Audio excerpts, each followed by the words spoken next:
ఏమైంది అని చెప్పి కూడా చంద్రబాబు నాయుడును ప్రజలు నిలదీస్తారు అన్న సంగతి కూడా తనకు తెలుసు కాబట్టి చంద్రబాబు నాయుడు గారు బడ్జెట్ ప్రవేశపెట్టకుండా దీన్ని సాగదీస్తూ వస్తూ తాను కారణాలు చెప్పుకునే దానికోసం అని చెప్పి రకరకాల కారణాలు సాగదీతకు చెప్పుకుంటూ వచ్చాడు.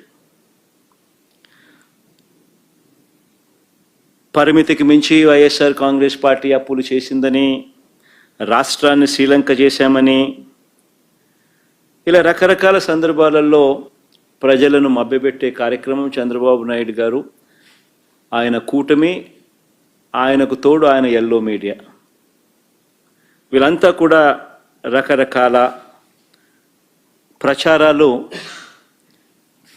పెడుతూ వచ్చారు. ఇవాళ సాక్షాత్తు చంద్రబాబు నాయుడు గారు తాను ప్రవేశపెట్టిన బడ్జెట్ పత్రాలే చంద్రబాబు నాయుడు గారి డ్రామా ఆర్టిస్టు అని చెప్పి చెబుతూ అవే సాక్ష్యాలుగా నిలబడ్డాయి.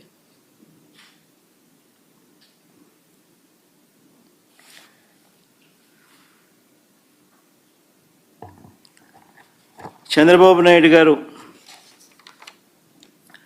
తాను చెప్పిన అబద్ధాలు ఎలా ఉంటాయి అని అంటే, ఆర్గనైజ్డ్ క్రైమ్ అనేది చంద్రబాబు నాయుడు ఎలా చేస్తాడు అన్నది నిజంగా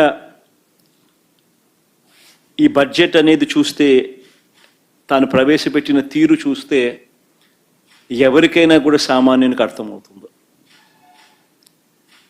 నిజంగా ఒక ఆర్గనైజ్డ్ క్రిమినల్ ఏ మాదిరిగా చేస్తాడు. తానే ఆర్గనైజ్డ్ క్రైమ్లో భాగంగా ఎలా ఉంటుందనంటే, చంద్రబాబు ముందుగా తన చేతిలో ఉన్న తన ఎల్లో మీడియా ద్వారా పదే ఆర్గనైజ్డ్ క్రైమ్ ప్యాటర్న్ చెప్తా ఉన్నా ఎలా ఉంటుందనంటే, తన చేతిలో ఉన్న ఎల్లో మీడియాతో పదే పదే అబద్ధాలు రాయిస్తారు.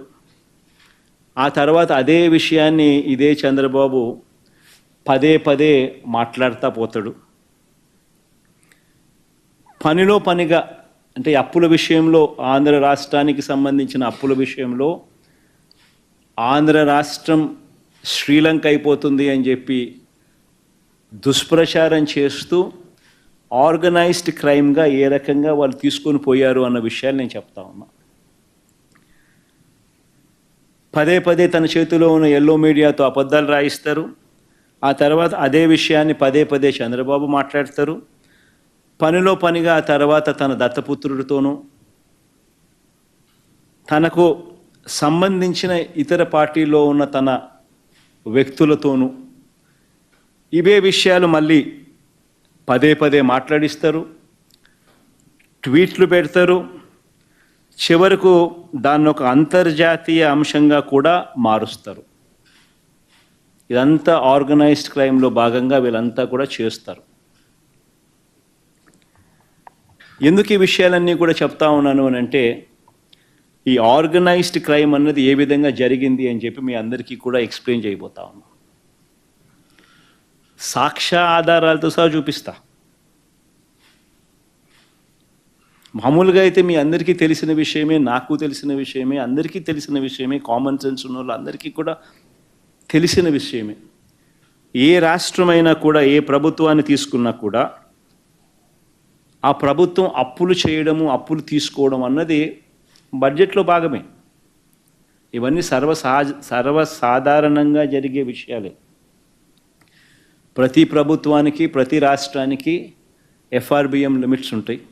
కేంద్ర ప్రభుత్వం చెప్తుంది జిఎస్డిపిలో ఇంత పర్సెంటేజు మీరు బారో చేసుకోవచ్చు అని. ఆ బారో చేసుకునే సొమ్ము ఆర్బీఐ ద్వారా, ఎస్డిఎల్స్ రూపేణ, స్టేట్ డెవలప్మెంట్ లోన్స్ రూపేణ ఆర్బీఐ ద్వారా ఆ అప్పులు కూడా ఆర్గనైజ్ చేస్తారు. ఏ ప్రభుత్వమైనా కూడా ఇంత పర్సెంటేజ్ ఆర్బీఐ ఏదైతే చెప్తుందో, జిఎస్డిపిలో ఇంత పర్సెంటేజ్ అని ఏదైతే చెప్తుందో, 3%, 3.5% ఆఫ్ ది జిఎస్డిపి అని ఏదైతే చెప్తారో అంతే పర్సెంటేజ్లో ఎవరైనా తీసుకోగలుగుతారు. బియాండ్ దట్ పర్సెంటేజ్ ఎవరు తీసుకునేదానికి స్వేచ్ఛ ఉండదు అన్న సంగతి అందరికీ తెలిసి ఉన్న సంగతే. కానీ ఇదే పెద్ద మనిషి చంద్రబాబు నాయుడు గారు చంద్రబాబు నాయుడు గారు ఏ రకంగా ప్రచారాలు చేశారో, చంద్రబాబు నాయుడు గారి కూటమి ఏ రకంగా ప్రచారం చేశారో, చంద్రబాబు గారి ముఠా ఏ మాదిరిగా ప్రచారం చేశారో మీ అందరికీ తెలుసు. ఏ బ్యాంక్ అయినా కూడా రుణాలు ఎవరికైనా కూడా రాష్ట్ర ప్రభుత్వానికైనా ఇవ్వాలన్నా ఇది ఒక ప్రొసీజర్. ఒకవేళ కార్పొరేషన్లు ఏదైనా లోన్లు తెచ్చుకోవాలన్నా కూడా ఆ కార్పొరేషన్ను కూడా ఇష్టం వచ్చినట్టుగా లోన్లు తీసుకునే పరిస్థితి కూడా ఉండదు. ఏ బ్యాంక్ అయినా కూడా చంద్రబాబు ముఖమో జగన్ ముఖమో చూసి ఇవ్వరు. రాష్ట్ర ప్రభుత్వానికి లేదా ఒకవేళ కార్పొరేషన్ తీసుకునే జరిగితే ఆ కార్పొరేషన్ తీర్చగలుగుతుందా లేదా అన్న కెపాసిటీస్ని ఆధారంగానే తీసుకుని ఇస్తారే తప్ప చంద్రబాబు సుందర ముఖార విందాన్ని చూసో, జగన్మోహన్ రెడ్డి సుందర ముఖార విందాన్ని చూసో ఎవరు ఏ బ్యాంకులు లోన్లు ఇవ్వరు.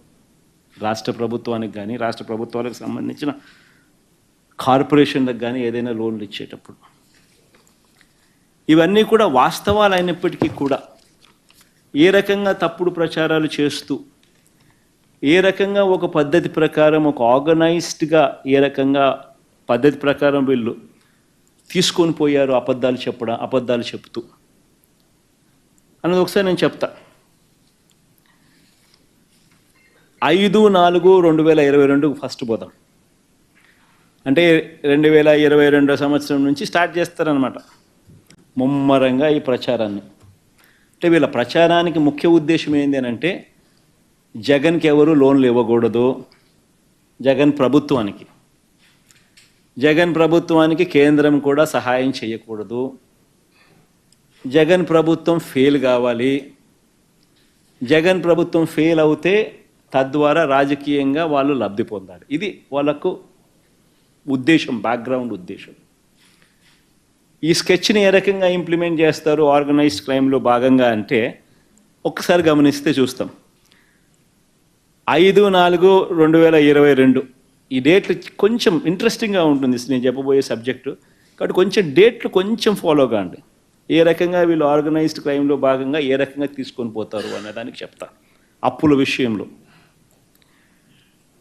అప్పులన్నీ కూడా విత్ ఇన్ లిమిట్స్ జరిగినప్పటికీ కూడా చంద్రబాబు నాయుడు గారి కన్నా వైఎస్ఆర్సీపీ ప్రభుత్వం ఇంకా బెటర్గా పర్ఫామ్ చేసినప్పటికీ కూడా ఏ రకంగా దుష్ప్రచారం చేస్తూ పోయారు అన్నదానికి నిదర్శనాలు. 5/4/2022 చంద్రబాబు నాయుడు గారు మొదలెడతారు. మరో శ్రీలంకగా రాష్ట్రం అని చంద్రబాబు నాయుడు అంటారు.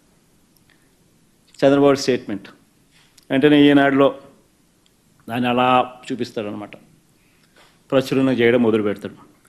దీని తర్వాత రాష్ట్రం దివాలా తీసినట్టు సీఎం ప్రకటిస్తారేమో అని చెప్పి మళ్ళీ చంద్రబాబు నాయుడు